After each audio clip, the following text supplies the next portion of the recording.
Hey guys, so today we got some really interesting news. Basically what's going on is currently, if you guys don't know, for Blade & Soul, we run on Unreal Engine 3. That's the engine it's been running on since, the game's been out. If you guys don't know, the game, it's obviously been out in North America and Europe since 2016. But it's actually been, out since like 2012. So it's actually a pretty old game. It's just kind of newer, of course, in our regions. But with that being said, the engine's, it's kind of honestly not very good. Like, it doesn't run well, and one of the biggest issues with Blade & Soul, I felt like from the start, is just how the game runs. It's not optimized very well, honestly, and there's a lot of DCs, there's a lot of, people disconnected from the game, a lot of unnecessary lag. Even when you have a really great computer, you still lag for raids and stuff like that. And what they're going to be doing is actually switching to Unreal Engine 4. Now, obviously, this is a huge thing. This is not something that's going to be done within a week. This is something that probably, depending on how fast they really want to work on it, it could take up to, a couple years to maybe a year, who knows. And then by the time we even get it in our region, because it obviously takes, longer after they put it in Korea, then we finally get it. Probably going to be, like a year or two before we actually get it. But this is actually a huge step. The fact that they're switching to a new engine is really going to improve not only the graphics, the sound effects, hopefully make the game more optimized too, so that, the DC isn't so bad for people, especially like 6v6 and stuff like that. You always hear people, complaining about disconnecting those game modes. But this is just a really big thing. And honestly, I'm a little surprised that they're doing it at this stage for Blade & Soul.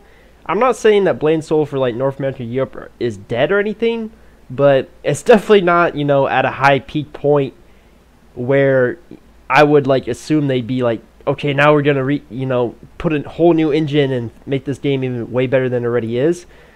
I kind of feel like they should have done this like back in like early 2017, even like around launch time. Maybe they should have done this before they even put it out in North America and Europe, because that's when like the game's population was huge. Like everyone was playing this game.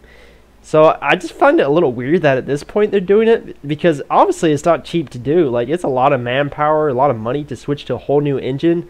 You basically have to like remake the whole game to work on this new engine. Obviously when it's done though, it's going to be really amazing, and I love to see the game.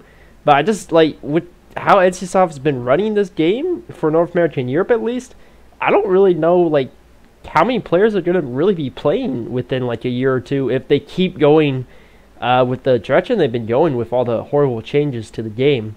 So personally, I like, it's a good thing, and I'm really happy that they're doing this. But one, it's going to take a while for us to even get it, and then two, I don't know. I feel like the population is going to go down by a lot by the time we even get it, unless NCSoft made some huge changes to the game. But I don't really see that happening. Now, besides the whole new engine change, they did mention a couple more things. So one of the other things they mentioned is they're going to be adding some new life content, quality of life content to Blade & Soul. Kind of like life skilling, I should say. Not quality of life, but life skilling. So for example, like fishing, gathering, stuff that is more, like chopping wood, crap like that, that's not like focused on combat. One game that really has that a lot is Black Desert Online. They have a ton of life skilling stuff where you just go train your horse, go fish in the sea, go, like, there's so many things to do in that game, and I feel like that's what they're talking about. They're going to be adding that. One of the things they mentioned was fishing. They want to add that in, and then gathering. So I'm really curious to see how that works. Honestly, I don't know if it's going to be, like Black Desert, where you're just like throwing a fishing rod in the pond and you just stand there and wait for good loot to drop. I don't know. Sounds very interesting, though. Honestly, I wouldn't really mind it, because one of the biggest problems with Blade & Soul, besides, there's a lot of issues with Blade & Soul, but one of the biggest problems is that there's really not too many things to do once you get to endgame. It's just like literally log into F8, do the daily challenge, a few daily dungeons that you do every day, and then do your weekly raids. That's like really all you do. So if they had some ways to do some other things, like maybe, go fishing, like some fishing quests that were actually rewarding, or gathering quests that are actually rewarding and impactful, that actually might make the game less, I would say boring and grindy for people. So I'm all up for these changes for sure. I think it'd be cool, just very interesting. So that's really the main thing they're talking about. Just, brand new engine, maybe some fishing, just stuff like that. Really interesting though. I want to know what you guys thought about this, because this is such a big change, and I feel like it's about time though.